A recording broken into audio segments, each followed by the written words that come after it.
Okay, we're gonna have a open face poker strategy session here. I've played thousands of these games on this app. I've been playing them regularly for years, so we're gonna explore here how I perfected my strategy on this. Sometimes win, sometimes lose, but I'm definitely an above average player on this, so let's see how it goes.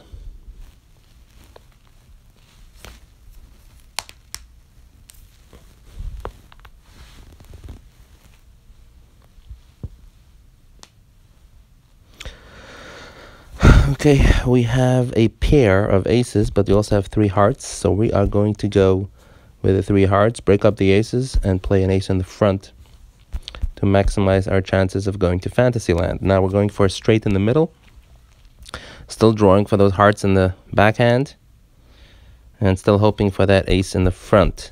Now in this case, we're splitting up the 5s. The 5 does not help us with the straight, so we put it in the front.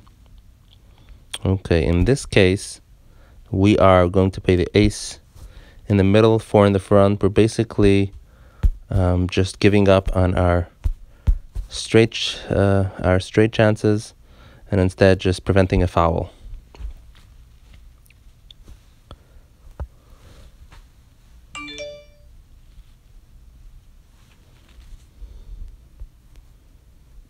All right, we have 3 10s.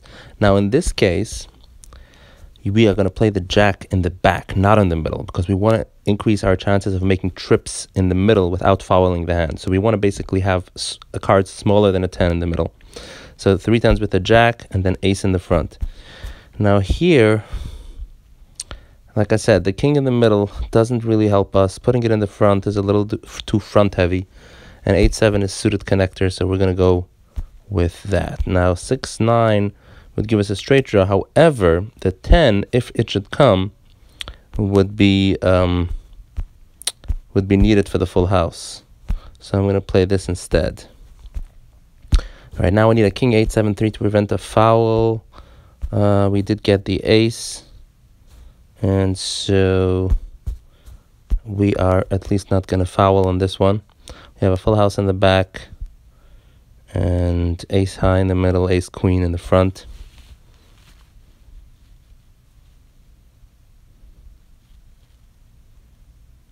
Let's see if we can survive this, because there's 3 other players and one of them is in Fantasyland.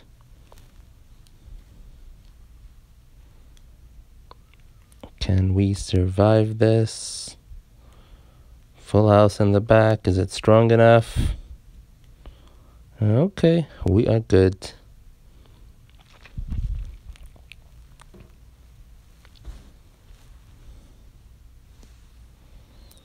And we have a pair of 8s, 10 kicker, 6 deuce in the middle.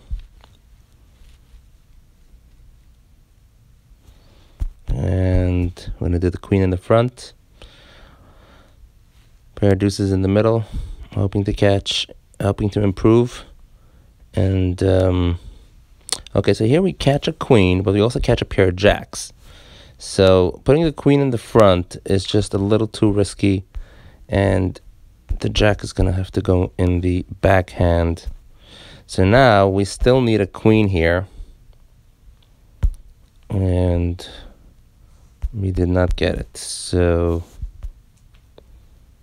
yeah, all right.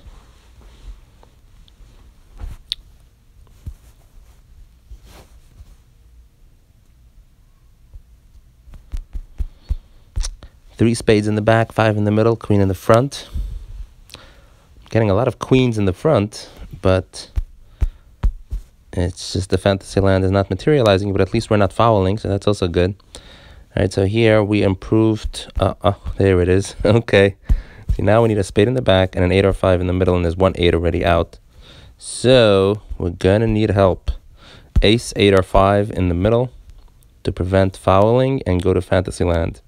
And there's my ace. Okie doke, we are going to Fantasyland. Here it is. I lost 2 points. And the only other player who didn't go to Fantasy got knocked out. So I guess we're not going to be going to Fantasy. All right, here we are going to break up the spade flush in order to play the ace in the front. And we're going to play 5-3 in the middle to help us with a straight. So this is a normal procedure. Here we're going to play the 7 rather than the 9 in the middle to try to help with a straight possibility. And again, the king or the 8 doesn't help us, so we'll play the king in the front.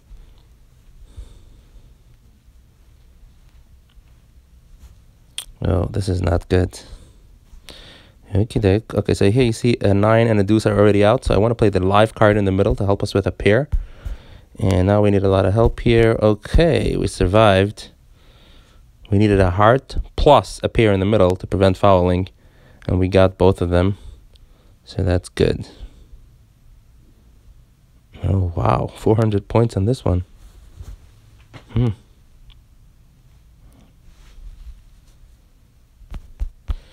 Okay, so here, again, we're doing the same thing here. 10-3, just in the middle, king in the front. Just try to hope to get a fantasy hand. Now here, so this is very imbalanced here because I'm having 10s in the middle, 4s in the back. That's not good. But it's a very good chance we're going to improve. And so, as we did just now, we made 2 pair. But in this case, playing a king in the front, I'm not going to do that. I'm giving up at this point. See, 8s in the front, 10s in the middle. At least we get some bonus points. But yeah, well, it turns out that we would not have fouled, I suppose, but it was too risky to do it. We could have had kings in the front, 10s and 8s in the middle, and a full house in the back.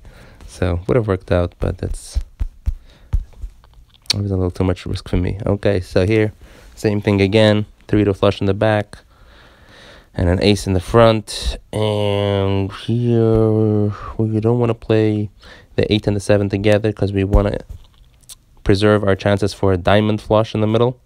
So we are going to do that. Now here, okay, so normally you could play 7 deuce together, but because the deuce is so small, I'm rather going to hope for the, yeah, we're just going to have to go with this. Club in the back, and yeah. Well, I would have fouled either way, because Jack 6, neither one helps me to defeat the ace in the front, so it doesn't matter. Okay, so here we're breaking up the 4s to play 2 straights / flushes. Actually, straight flushes. I could actually have a straight flush in the back and in the middle. Here we got ace king, ace in the middle, king in the front. Standard procedure. Now we got a straight flush going in the back, and we are hoping for a king or a 10 in the front. And doesn't matter because we fouled. No heart, no 5.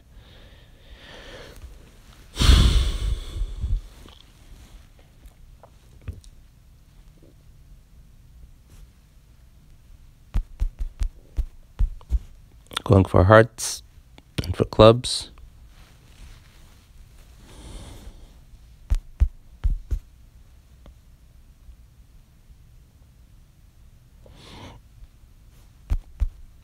All right, so again, since we got some type of club, we're going to play the club in the middle.